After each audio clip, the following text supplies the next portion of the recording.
Quando você assiste anime suficiente, é fácil sentir que você já viu de tudo. Todo estereótipo, todo clichê e praticamente tudo que todo e cada anime tem a oferecer. É quase como uma maldição que fica mais e mais forte. Quanto mais anime você assiste, mais difícil se torna de achar aqueles que são realmente bons. Mas é por esse tipo de história se tornar tão difícil de se encontrar, e também por entender o que diferencia um anime bom de um anime ruim, que a gente começa a apreciar cada vez mais quando uma obra realmente especial aparece. E Sousou no Frieren é uma dessas histórias. Por que ele é tão bom, o que torna ele especial e por que ele foi coroado como o melhor anime de todos os tempos, são todas as questões que eu quero responder nesse vídeo. Sousou no Frieren se passa no seu clássico mundo de fantasia, mas ao invés de nos colocar no início, Frieren se passa no final dessa aventura. Depois de 10 anos, nossos heróis estão finalmente voltando depois de derrotar o Rei Demônio. Nós temos Himmel, o herói, Reiter, o padre, Aizen, o guerreiro, e Frieren, a maga, e a protagonista dessa história. Enquanto eles comentam sobre suas aventuras, eles são cumprimentados por uma chuva de meteoro que ocorre uma vez a cada 50 anos. E enquanto eles aproveitam o momento, Frieren faz uma promessa, que daqui a 50 anos ela iria voltar para eles se reunirem novamente para assistir essa mesma chuva de meteoros num lugar melhor no futuro. Para nós, 50 anos pode parecer muito tempo, mas para um elfo imortal como Frieren, meio século se passa em um piscar de olhos. Depois de 50 anos, ela finalmente volta, surpresa por se encontrar com um Himmel idoso, um Reiter envelhecido e Aizen, que não mudou muita coisa, e depois de se reunirem, eles embarcam em uma última jornada. Eles chegam em seu destino, assistem à chuva de meteoros, e Himmel, sabendo que esse seria o último momento que ele compartilharia junto com eles, satisfeito, tranquilamente e pacificamente, falece. Em um primeiro momento, Frieren parece ser a mesma pessoa apática que ela pareceu ser até então, enquanto todos lamentam a perda do herói, e rapidamente o murmúrio fica mais barulhento. Por que ela está chorando? Ela não era alguém próxima do herói? Ela não fazia parte do grupo dele? Como alguém pode ser assim? As pessoas comentam. Mas pouco tempo depois, durante seu funeral,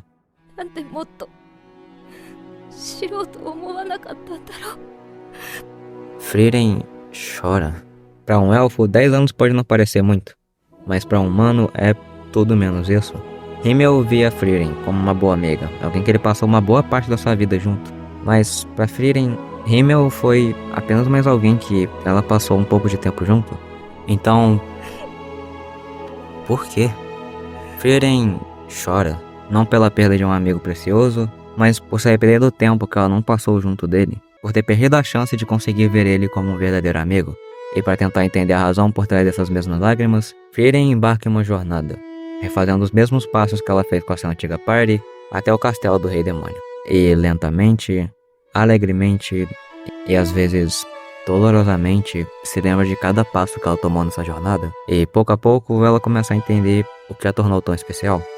Frieren carrega um peso emocional que poucas outras obras conseguem ter durante toda a sua duração em apenas um episódio. Frequentemente, histórias podem tentar te cativar por vários episódios e ainda falharem em te fazer entender o porquê você deveria se importar. Pela história não conseguir fazer nós criarmos uma conexão com os personagens, muitos dramas que encontramos em anime são planos. O que torna o primeiro episódio emocionante não é porque ele é triste, ou porque o anime explicitamente diz pra você chorar. O que torna ele emocional é porque ele nos faz entender como a passagem do tempo é para um ser, uma Frieren. Ela conversa com um mercador local, sai para uma pequena aventura, se perde por um momento, e quando ela volta, o mercador já está há anos mais velho. Estações mudam de uma cena para outra, meses se passam sem a gente nem mesmo perceber. Frieren sofre de um problema que nós nem podemos compreender. Quando você tem tanto tempo, como você consegue ficar motivado para aproveitar o máximo dele? Que você criaria conexões com os outros se você sabe que a vida deles vai ser apenas uma pequena porção da sua? Pensando dessa forma, seria lógico imaginar que Frieren é uma história triste, sobre a natureza trágica de viver mais do que todos que você conhece e perder aqueles que você ama devido à passagem do tempo. Mas é aqui que Frieren é diferente. Uma das cenas que realmente me marcou acontece em um dos episódios iniciais, onde em um flashback, Himmel pergunta para Frieren que ela não foi assistir o primeiro Nascer do Sol, dizendo que ela teria se divertido e que ela deveria ter ido com eles. Para ela, o Nascer do Sol não era nada demais, e naquele momento ela não conseguia realmente entender o porquê que Himmel queria tanto que ela estivesse junto com eles. Mas então, décadas no futuro, ela tem novamente a chance de ter essa mesma experiência com a Fern, que de alguma forma conseguiu acordá-la cedo e convencê-la de ir ver esse evento. E ela vê. No começo, Frieren não parece muito impressionada, até que ela começa a aproveitar esse momento. Não por magicamente ter começado a apreciar a beleza do nascer do sol ou algo do tipo, mas sim por estar passando esse momento com uma boa amiga. O que eu quero dizer é que essa não é uma história triste sobre se arrepender dos momentos que já foram, e sim, sobre aprender a aproveitar o presente. Quando Himmel convida Frieren para sua party, não é difícil deduzir que ela passou grande parte da sua vida não fazendo quase nada. Mesmo tendo vivido tanto, a gente não vê a Frieren realmente relembrando de nada que aconteceu entre o tempo que ela passou com a sua tutora e a aventura que ela teve com os companheiros. Mas, ainda que essa aventura de 10 anos tenha passado como uma pequena viagem para ela, mesmo que, segundo ela, esses 10 anos não foram nem um centésimo de sua vida, quanto mais episódios você assiste, mais você entende o tamanho impacto que esses 3 indivíduos que estavam presentes nessa pequena viagem tiveram na vida dela. Porque mesmo que ela tenha vivido mais de 1000 anos, não é sobre quanto tempo aquilo representa na vida dela, não é sobre quanto tempo você tem, e sim como você decide aproveitá-lo.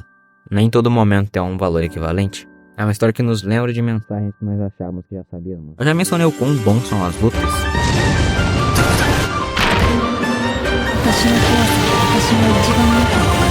Apesar de carregar uma mensagem emocionante, Frieren é um hype do caralho. Frieren tem cenas de luta mágicas absurdas. Frieren tem lutas inteligentes, onde o resultado não depende apenas de quem é mais forte, e sim como a habilidade de cada um colide. Frieren não é um anime de ação, então não venha ver um anime por causa disso.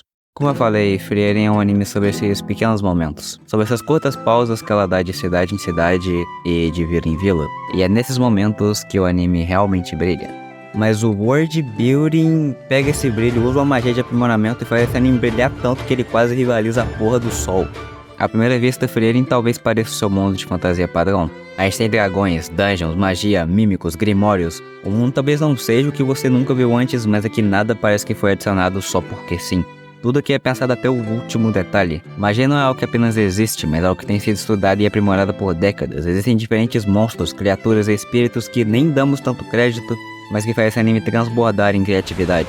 Cada classe segue um caminho diferente, e apesar da gente nem mesmo perceber, Stark, Fern e até mesmo alguém como Aura tem jeito completamente diferente de se tornarem mais fortes. Em todo canto que você olha, esse anime está cheio de coisas que aumentam cada vez mais a credibilidade desse mundo. E junto com tudo que eu mencionei até agora, se junta para criar o que eu acredito ser a melhor parte dessa história, a sua imersão. Te manter 100% imerso em uma história talvez seja uma das coisas mais difíceis de fazer em um anime. Se a animação decair por um momento, se um diálogo parecer estranho ou um personagem parecer realista, você se lembra, alguém escreveu isso.